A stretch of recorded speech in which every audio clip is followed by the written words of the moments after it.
We're very, very driven. We ran our pubs in competition with each other. Samuel probably thinks we're freaks, that we're just literally so scared. Yeah. It broke us and it literally put us back together to go, oh, we can do this. You can either find excuses or you can get rich, but you can't do both. How many properties have you taken on in this last year? We've got 7 at the moment, driving through those gates of Willingham for the first time. Just What was the proposal? to go up there and manage it. If we can get 120 a night, fully occupied, that'll be over $1 million revenue a year. You can read all the books in the world, but until you actually take action and put your feet on the ground and live it, you're not going to know.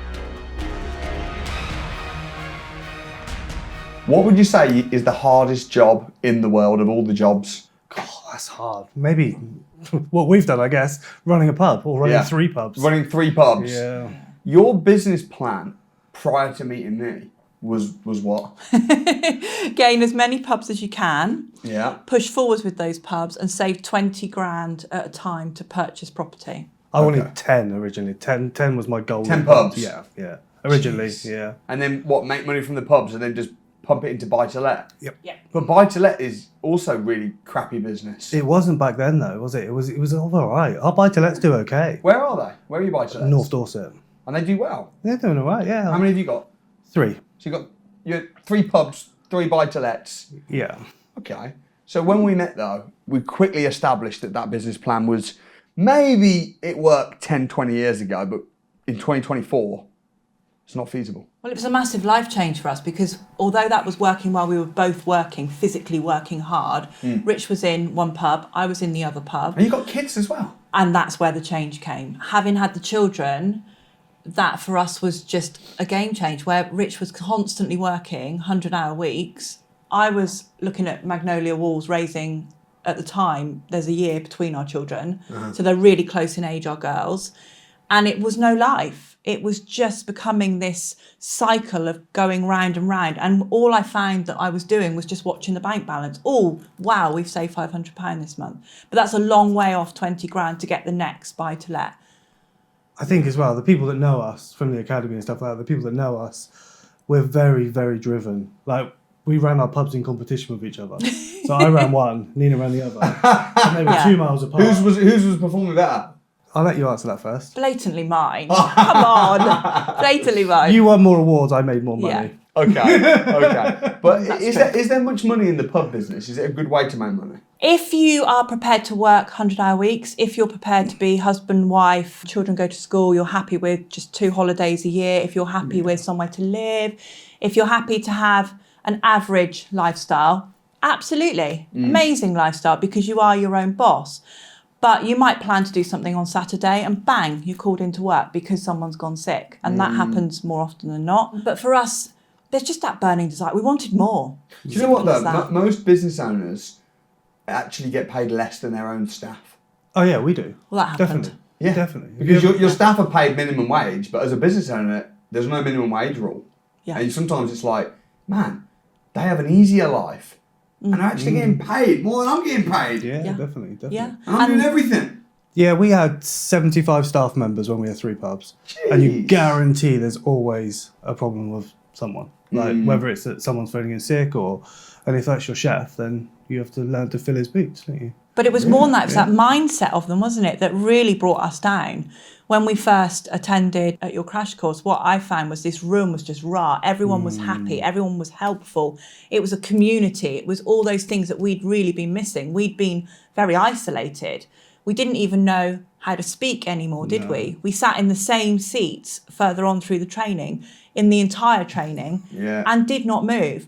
And we thought, wow, Samuel probably thinks we're freaks, that we're just literally so scared. So scared. Like socially unable. That's how we felt. It was the first, not the crash course, but the first training, wasn't it? When you said, right, stand up. If you've been sitting next to someone for today, move. And me and Ian were looking at each other like, it broke my heart. I felt on my own. Sat on the other side of the room. But then things start moving. You talk to more people, don't you? It's just a different environment, isn't it? And it's just out of your comfort zone. But the thing is, though, that what the struggles that you had with the pub are, in my opinion, the same for most people, because it might not be a pub, it might be a job, or it might be a business, or it might be, and your work ethic is insane. But you can work hard, but that's not going to get you rich. What's going to get you rich is working smart. Yeah. And I'm not saying that the pub industry is a bad industry, but I know I mean, what happened on your first mentoring call with Tim? Yeah. My stepdad. Yeah. Who's an accountant who's wanting to know all the money and everything like that. Yeah, so we were sat there. We were feeling quite tired, like 100-hour weeks, feeling quite tired, and then we thought, let's book a mentor call. Let's find a strategy, and basically we got questioned, interrogated about like what we're doing, and he said, "Do they really add value? Do you think that's where you're going in the future?" And we were like, "Wow, not really. Let's reevaluate." And then we really heavily got onto service accommodation then, really quickly. I think from my aspect sitting there with Tim was I've been in pubs for a long time, and to get one of our particular pubs, it was my baby. And I now know obviously talking about a business as a baby is just insanity. But at the time that was my mindset. It was my baby. Before the children, the pub and my dog, they were my babies. Yeah. And suddenly to have Tim sit there and go, it's amazing what you've achieved, but you haven't made any money on that, or you have on that. That and you pub's not haven't making on any that. money. What are you doing? Exactly. Either change it or scrap it. And you're like, whoa. Yeah. Well, it was just a living, but it was a lot of the hours for that living. So what have you done? I know you've scaled right back on the pub. Yeah. So you've got rid of 2 of them. Yes. Yeah. And you've really scaled back big time, and now you've gone into being a property entrepreneurs. Yeah, so after that meeting, as soon as we left that meeting with Tim, we got rid of 2 pubs straight away. Like within 6 months, Yeah. we took the advice. We thought, right, let's hand in notice on 2 pubs. So 6 months later, we were 2 pubs less. Yeah. Which was Well, we have nothing to lose, and with every step of this journey, we've got 2 choices. We've got our buy-to-lets. Yes, they bring in £1,000 a month Each or between the 3 of them? between the 3. Okay. So not great. Not great. Not great. But from our point of view, we're thinking, look, if we move the kids to schooling, etc., we could have a living. So what have we got to lose? Yeah. We've got to just go for it. And since that, it's the freedom formula. Since that course, it just literally tore us apart to tears and put us back together again. And I don't know how you do it. I don't know how that room does it. I don't know, but that room was powerful, and it literally broke us. Look, you can see him. He's going. It broke us, and it literally put us back together to go, oh, we can do this. Yeah. And then the confidence came. Because like we said, we wouldn't have spoken. We certainly wouldn't. It took us a year to even approach you as a person. Wow. And yet we'd done the crash course, your training. We'd condensed all the training I just really come find quickly. you, grab you, bring you to my house. Yeah, literally. We spent 2 years together, though, didn't we? At the ACPP in my house. Yeah. But Took you out for a dinner. Yeah, well, I mean, the first time we ever spoke was when we viewed that house in Sandbanks. Yeah. We were stood in the cellar of the pub, and like Samuel's phoning. I mean, we were like, oh God, do we answer it? Do we not answer it? What's he phoning for? I wonder why you're ghosting me. Well, it was just, you just don't expect to see it. And at each step of the way, it's been, oh, this is happening. Is it really happening? Yeah. You still have to touch wood a lot of times, and I still have to pinch myself and think, oh, we're actually really good at this. But we're not just good at it, we're actually excelling at it because of the support we've had, and we're actually going in the right direction because of it. Whereas before it was just work, see the accounts and go, oh gosh, okay, bit more work, we'll get there, keep going. Never lost hope. Work harder. But work harder. Yeah. Walk more paces. No. Right. Even if you look at some of the poorest countries in the world, I mean, I go out to rural parts of Africa where they're very, very, very little. And that's their mentality. Work harder. Well, no, working hard. Some of the poorest people are the hardest workers. And I think what happened when we did the Financial Freedom Challenge that month is, on day 1, is looking at your goals, isn't it? Yeah. What are your goals? What do you actually desire? What is your dream life? Cool. How much money is it going to take to earn, to live that? Maybe 10, maybe 20 grand a month, whatever it is. Okay, well, how are we going to get there? And sometimes when you do that, you're going, well, what I've been working on, whether it be pubs, a job, a business, is that really going to get me where I want to go? What if it's not? Then it's the wrong vehicle. Yeah. So you got into serviced accommodation. How many properties have you taken on in this last year? We've got 7 at the moment. At our peak, we had 10, didn't we?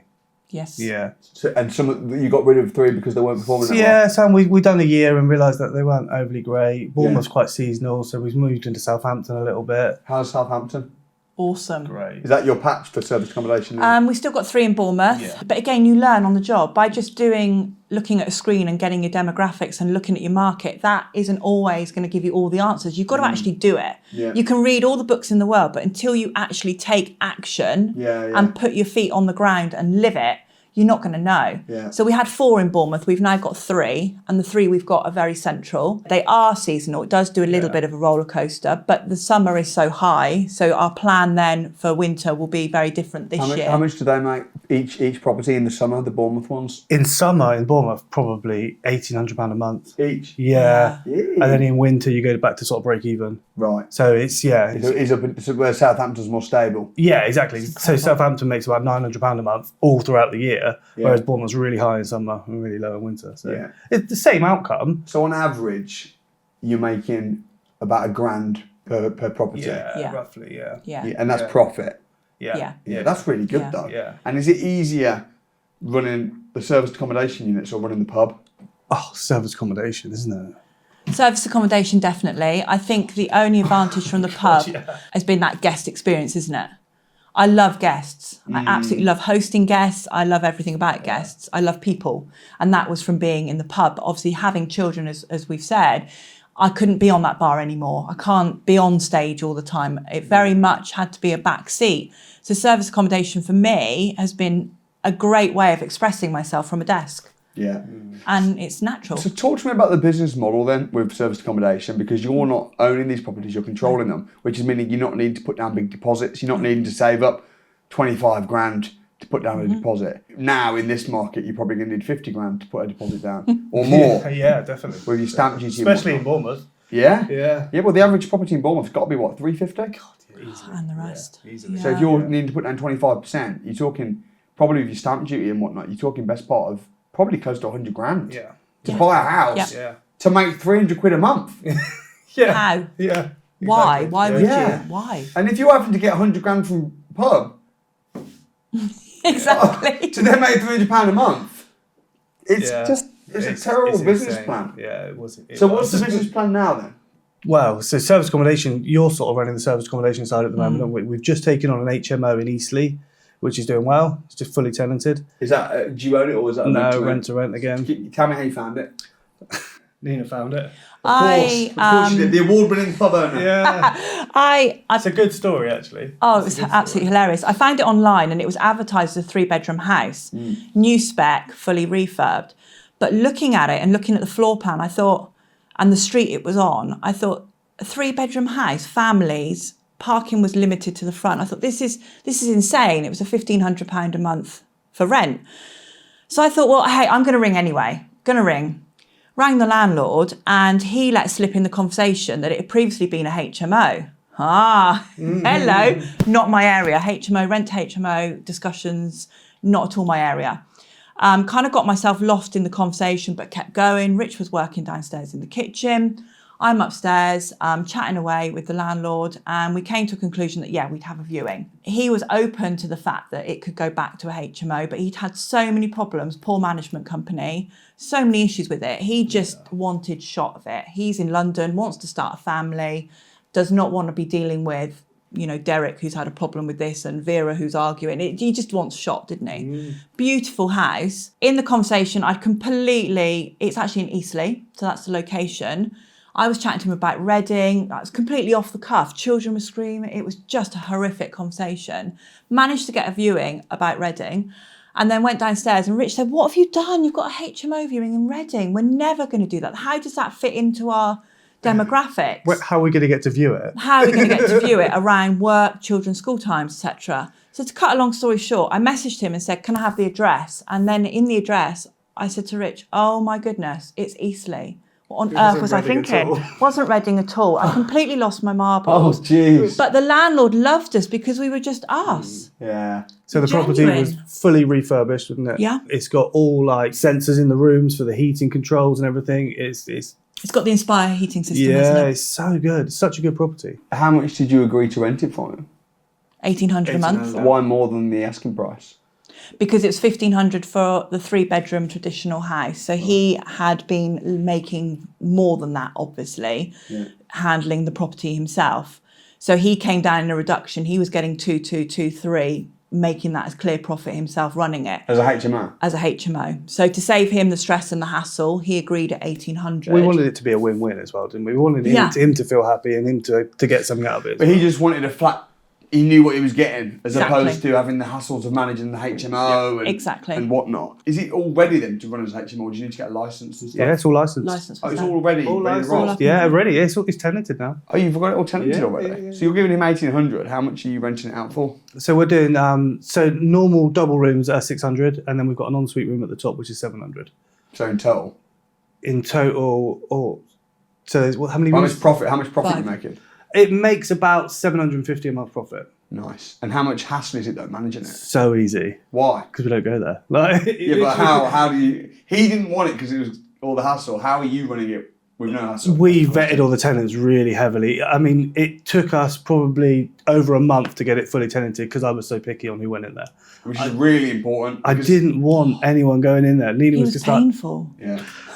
like, But you're right though, because if you've got a bad tenant, one bad apple Yeah. ruins the bunch. And that's probably what he experienced previously. they were sort of social housing. I think it's that kind of, like, I don't know who. It just wasn't run properly. Yeah, it was quite. He didn't have time. No, not at all. Not at all. But you've got the knowledge, the training, the experience. And that was it. It was literally a case. Well, for me, I mean, your memory is incredible, but for me, it was get the books back out, put the course back online from the academy. Let's actually suss this properly. We've got to viewing point.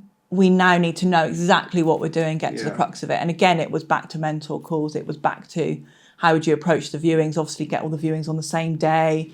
Going backwards and forwards from EC would have been a nightmare. Again, it was using the academy. Yeah, it's just a dictionary that is sat there for you to use. How much money did you have to put into the deal?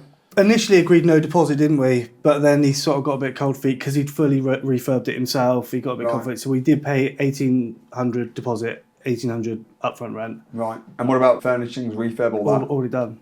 So you literally just put down We just took the a keys few and opened grand, the door. Yeah. turnkey, Yeah. making $750 a month. And we bought duvets and like that was it. But I bet he rents that to you for years now. He's actually quite an interesting guy because he's from London. He's got property in London. He said if this goes well, we'll talk about maybe some options up there. But the thing is, from your perspective, again, saving up a deposit, buying a house, making 300 quid a month, when you can put down a few grand Yeah. and make 750 a month, from a cash flow perspective, makes so much more sense. Exactly. Yeah, And we love that strategy. We love the fact that we have got money tied up in deposits, granted, but we look after the properties. Yeah. We vet who stays in the properties. The HMO, you've vetted and vetted and vetted the tenants that are coming in. It's just, it's a people's game. It really is. And we're confident And with it. another thing is as well, once you've got 1 or 2 properties and you're making a bit of money, you can use that as a case study. And it's easier. You start snowball like the landlord that said, if this goes well, I got more. Yeah, exactly. Yeah. And I think the thing we've realised recently is you never know who you're speaking to. Like we're going out and we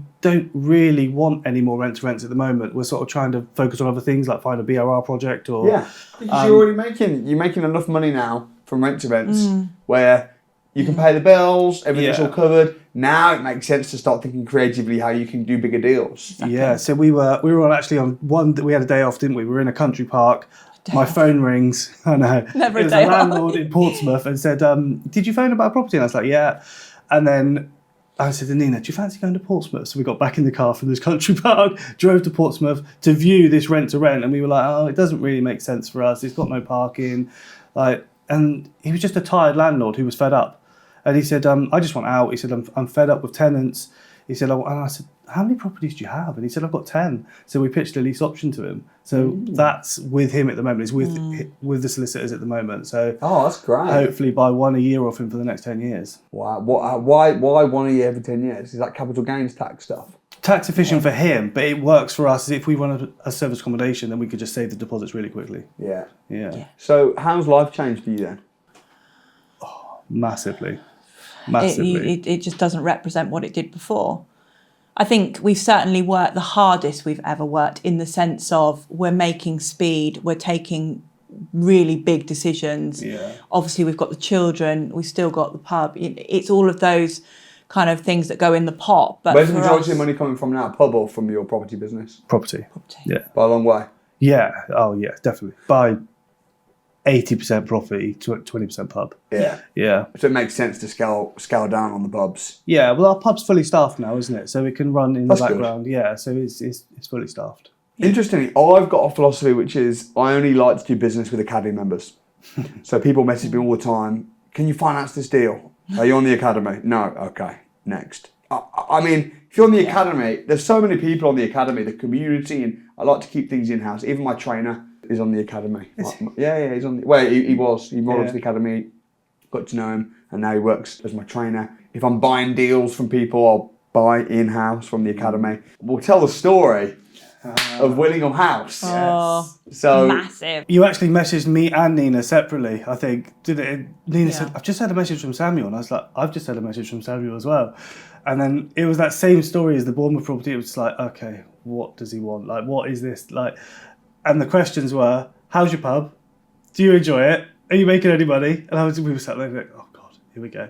So we went through it all. And then it was, I have an opportunity for you.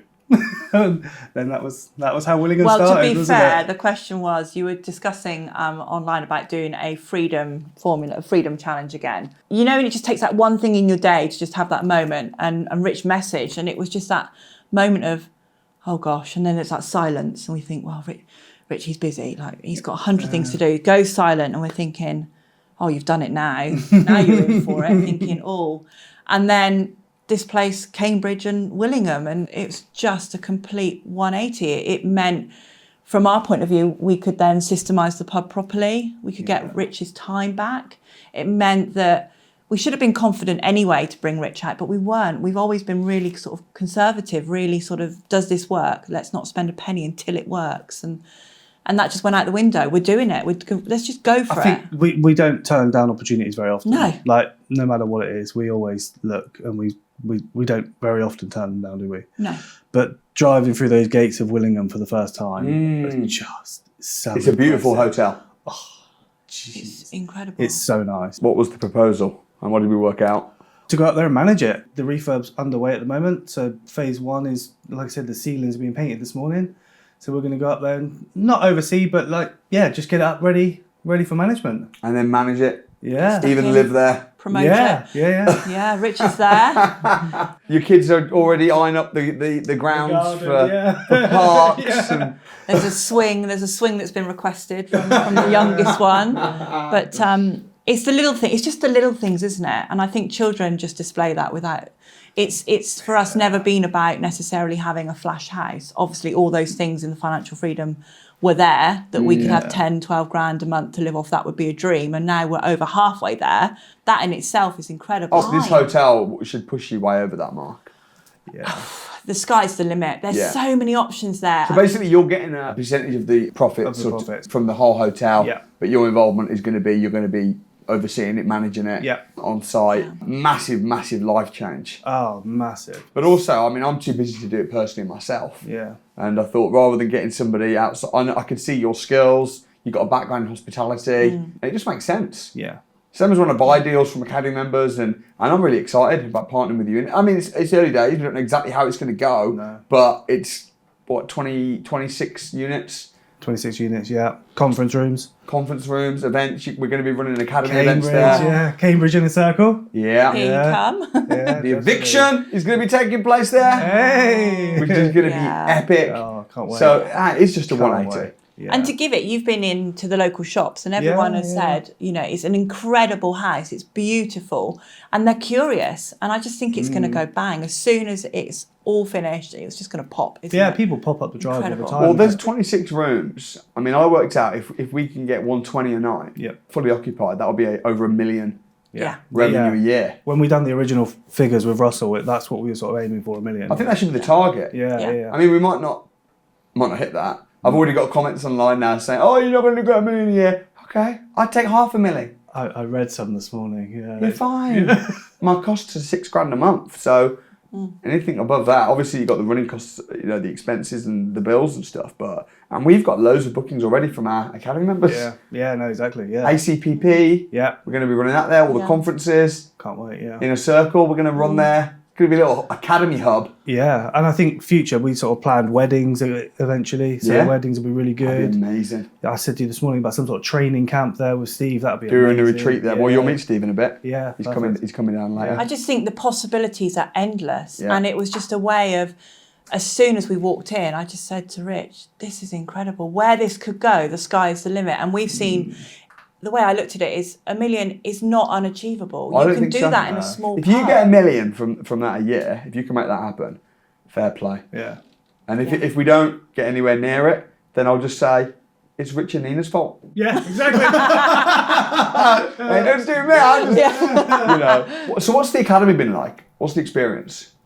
Life-changing. There's no other words for it. Addictive, I would say. Addictive, Yeah. that's another one. Were you hesitant to join, or was it just a no-brainer from the beginning? I was quite sceptical at the beginning. So when we come to the crash course, I was saying to Nina all the way up, Samuel's not going to be there. You know that, don't you? Samuel's not going to be there. Really? Yeah, I was A just lot like... of people think that. Well, you go on training courses, they're not there, are Yeah, they? if you, aren't that's there. true. If you go see like Robert Kiyosaki... Might be a picture. Yeah. If you go see Gary Vaynerchuk, Grant Cardone, Tony Robbins, they're probably not going to be there. Or if they are there, it will be very, very limited. They'll pop on for 45 minutes. And then So when you walked on, and I was just like, okay, he is here. Like, and you stayed all day. I was just like, And so we done the crash course, didn't we? Then we come back for 2 days of training, and I was just like, he's definitely not going to be here this time. And then you were there for the full 2 days. to everything. Yeah, it was just like, So that's when the trust was built, I think. Yeah. And after that, we joined the academy. Well, you can tell the story of how we joined the academy. Oh, we were sat there. The seed had been sown. We did the Rent to SA course because that seemed like to us an obvious that if we could master how to get the properties from the landlords, I was pretty confident. I knew of Evo. I knew we could run it. It was just getting over those challenges that the information from the courses was given. And we sat there and Rich just announced, sat next to me, we're joining the academy. I said, you what? And bearing in mind, I'm still driving the same car that I have done for the last 12 years. It's more lights on it. It's like a circus that's on show on it. Literally thinking, have I got enough oil? Am I going to get this? Am I going to get there? And he's announcing he's going to spend X amount on the academy. And I said, Rich, we haven't got the money. That was my initial reaction. How? But it goes back to if you don't invest without the academy, we've now got the answers. If we don't know the answers, we've got mentor calls. If we think, oh, mentor calls tomorrow, oh gosh, we need it now. Brilliant, we've got the 24/7 mentoring. That is incredible. I thought I'd test it out, just doing dummy tests as you do, like asking questions. The responses are incredible. It's so detailed. Yeah. We just would not be where we are without that support and its comfort. And the masterminds. The mastermind is why we ended up here. Yeah. Because you were like... Oh, yeah, kicking your ass. Yeah. Come on, winners on a Wednesday. What are you doing? Yeah. Literally, yeah. It's great to see. And from my perspective, I make a lot of friends and business partners and all stuff from the academy. And the reason I turn up myself is because, yes, I'm running a training business, but for me, I love it. You know. Yeah, you can see that. You've got to have that passion, haven't you? You have to, otherwise you may as well forget it. Yeah, you've got to love what you do. Yeah. I think everyone else made it feel like other providers made it feel like it was completely unachievable. Whenever we'd been to a property meeting, which they were few and far between, but when we had gone to local groups, etc., felt like there was all the big developers in there. It felt so daunting. It felt like we would never get to that status. Whereas now that all feels achievable because the answers are literally on that laptop. We've got that. We can log into. Because of the energy, the excitement, you get sort of carried away, don't you? So when you're up on stage and you say, right, now go and phone the landlord, you sort of, okay, let's go then. Yeah. We were sat on the stairs, but we phoned the landlord. It was like, no. Someone was so rude, told me I was a scam. I was heartbroken. I've never been a scam in my life. Yeah. And I said to Rich, wow, this is brutal. But the more calls we made, now we're literally going to viewings, not even joking, they're so ad hoc, in trainers or flip-flops, jeans, and if I've been doing something with the children, I'm thinking, oh gosh, what's down my shirt? You know, and you literally turn up and I'm going, Rich, for goodness sake, you know, what are we doing here? And we come away with a property and you just think, magic. So gone are the days of dressing up. Gone are the days of sitting there going, oh. It's about being your true, authentic self. Yeah, definitely. Knowing what you're doing. And people that are lacking in confidence, I think it's normally because they're lacking in knowledge. You need to know what you're doing. And then when you know what you're doing, you can rock up in flip-flops and be authentic. And people buy from people. And they'll buy into you from who you are. And that's what I bought into. We spent a couple of days together at my house. We went out for dinner. And I just thought, yeah, man, I think... And that's why I messaged... I didn't know, would they be up for it? I know you're busy with pubs and stuff. But you were scaling back from that anyway. Yeah. So it made perfect sense. Yeah. I mean, there's always going to be challenges. And one thing that Rich always rolls his eyes at is that you always say, Samuel, is that you choose your hard. You choose which path you go down. You choose your hard. And And Rich sits there rolling his eyes at me, goes, oh, for goodness sake. But it's true. No part of any journey is going to be easy. If you think you're just going to get a manual and that manual is going to do the work for you and then blame, oh, it doesn't work, the strategies don't work, the systems don't work. Well, that's your own fault. You clearly haven't given it a good go. You clearly haven't prioritised. Every evening we've been on the phone. Every evening those children go to bed and we hit the office. That is just what life has been like. And that's why I make people make the calls on the training, because then it's like you see the reality. You get rejected, but I'm there and I'm like, okay, good. So what did you learn? All right, next. Whereas if you're at home on your own, I'm going to implement what I learned at the training last week. Oh, it doesn't work. You got to do it there and then. But no, I'm super excited. What would you say the biggest lessons have been then over the last year of building your business? You don't have to work harder, just work smarter. Yeah. That's a real big one for us. And you never know who you're talking to. Yeah. We could go and meet, like I say, a landlord, and you think you're looking at one flat and you might be looking at 20. You just don't know. Yeah. You just don't know. I've had situations where the guy in the corner cleaning, I thought was the cleaner, actually doesn't own the property. He owns the whole building. Yeah. And I'm like, damn. Simon Olsen was one. Right. Simon Olsen, our first training, we booked a mentor call, never seen Simon before. And this guy was stood here and we were like, oh yeah, we've got this question we want to ask. We've booked a mentor call with this guy called Simon. And like, do you know who he is? Millionaire stood next to us, talking to us. He just said, that'll be me. You're like, you just don't know who you're talking to, do you? Incredible. You just don't know who you're talking to.